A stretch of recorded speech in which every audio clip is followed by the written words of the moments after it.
Of course, almost everyone is looking for help. When I was younger, so much younger than today, I believed I didn't need help from anyone. I felt self-sufficient.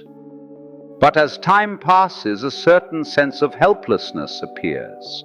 A feeling of being alone, somewhat confused, caught in an unpredictable, wayward world full of events we cannot control. And this world of events includes an immense amount of suffering and tragedy.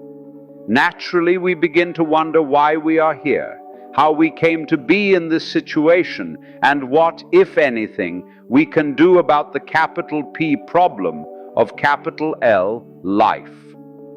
And tied to that problem, inevitably, is death. It is quite certain that all of us will die, that those we love will die, and that the process itself may not be pleasant.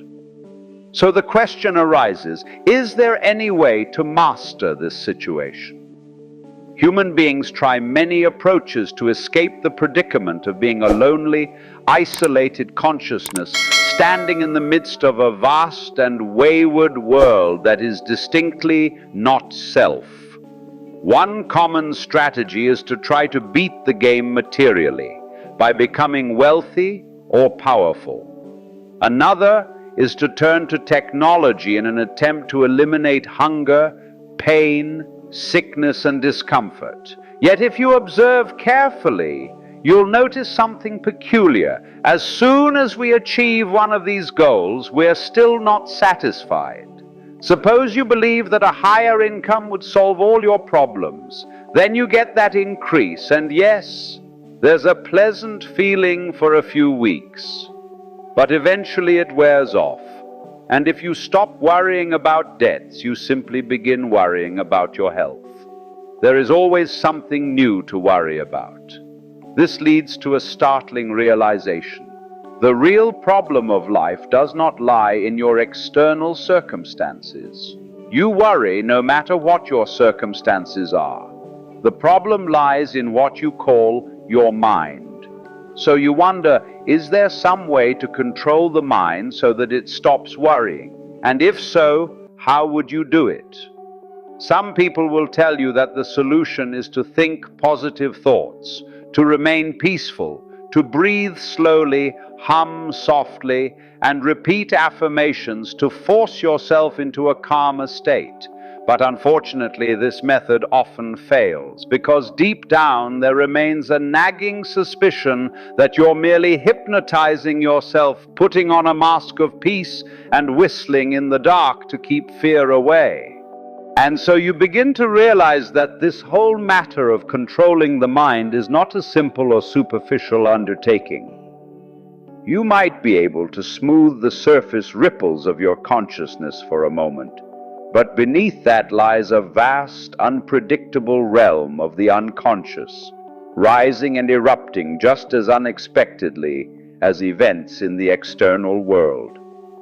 Because of this, you start to consider psychoanalysis as a serious possibility. And then, inevitably, you wander into the world of gurus and spiritual teachers. You look for someone whose presence can reflect back to you the parts of yourself that you cannot see directly, a kind of living mirror for the hidden aspects of your own nature. But as this process continues, you discover something uneasy about the notion of becoming whole. And this awkwardness can be described in many ways, but one of the clearest is this. How on earth are you supposed to get at yourself in order to change yourself? If you are the one who needs improvement, how will you bring about that improvement? It's like being told you must relax, or let go, or surrender. And you think, yes, I know I should let go, I know I should give in, but how do I force myself to stop forcing? This leads us to what ancient traditions called the Yetzer Hara, the unruly, wayward spirit said to have been placed in Adam's soul. It is our own irreducible rascality, the part of us that refuses to behave, We all know this element very well, and the question arises again, how is it to be transformed? But if the one who needs transformation is the same one who must perform the transformation, who transforms the transformer? It is the classic paradox. Who guards the guards? Who polices the police? Who governs the government? For this reason alone, the whole business seems insoluble, a self-referential loop, a vicious circle.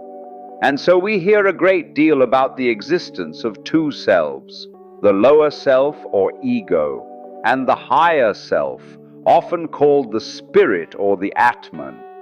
The higher self is supposed to lift, purify, and transform the small, troubled ego. Sometimes this appears to happen, but often it doesn't. And then we ask, why doesn't this person's Atman break through? Is his ego too strong? If so, who can weaken it? Is his Atman too weak? And if so, why? After all, aren't all Atmans the same essence? The puzzle remains unresolved. We are always trying to improve ourselves, to reach for what we call the positive, the good, the light, the vibrant, the alive, and to escape from the negative, the dark, the painful, and the dead. But there is a problem. Human experience, human consciousness, understands things only through contrast. We are built with a nervous system in which neurons either fire or do not fire. Our very biology depends on polarity, on opposites, on up and down, on yes and no. Without the contrast, nothing would be perceived at all. All that we are aware of is built from an incredibly intricate pattern of yes and no. Our entire conscious experience functions like a magnetic tape. There are points where the pulse is present and points where the pulse is absent. And through these alternating signals, any form of human experience can be recorded. A dance of the yang, the positive principle, and the yin, the negative principle. But notice what we constantly attempt to do. We try to have yang without yin. We try to create a life game in which there is winning without losing, gain without loss, joy without pain. We dream of a world where everybody wins, not realizing that we would not even know what winning means unless losing were also possible. We would never recognize saints unless there were sinners, nor sages unless there were fools.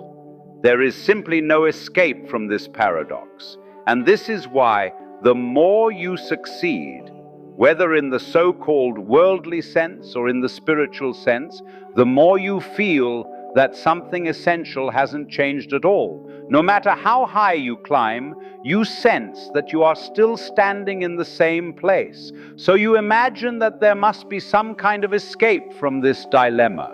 And then perhaps you conclude that the answer is to eliminate all desire, not only the desire for worldly achievements, but also the desire for spiritual improvement.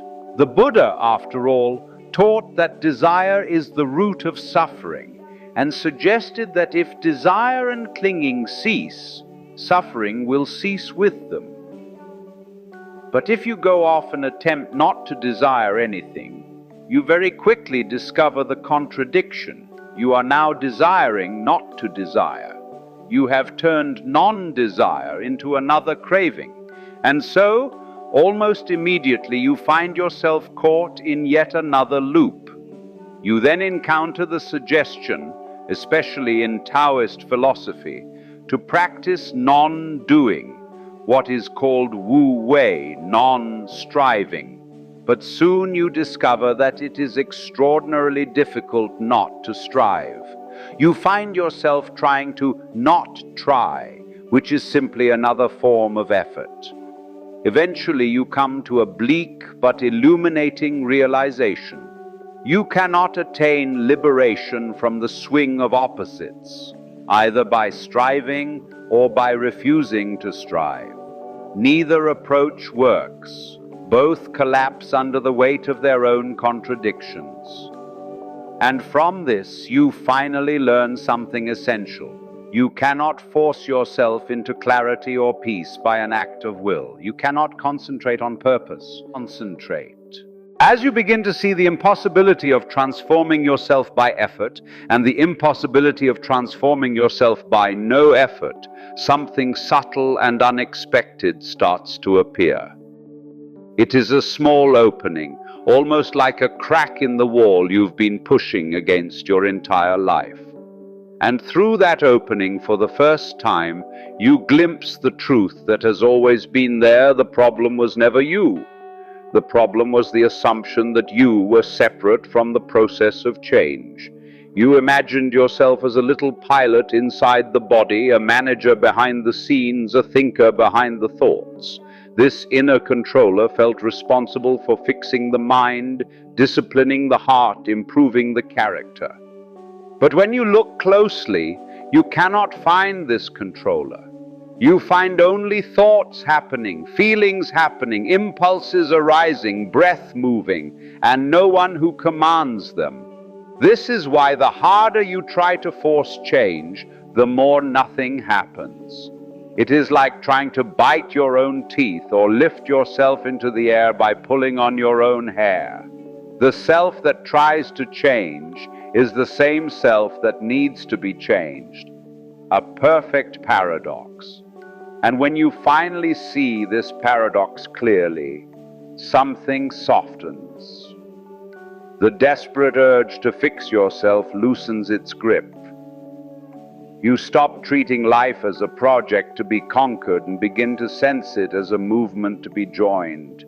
The rhythm of the world, the rising and falling, winning and losing, joy and sorrow, expansion and contraction, no longer feels like an enemy.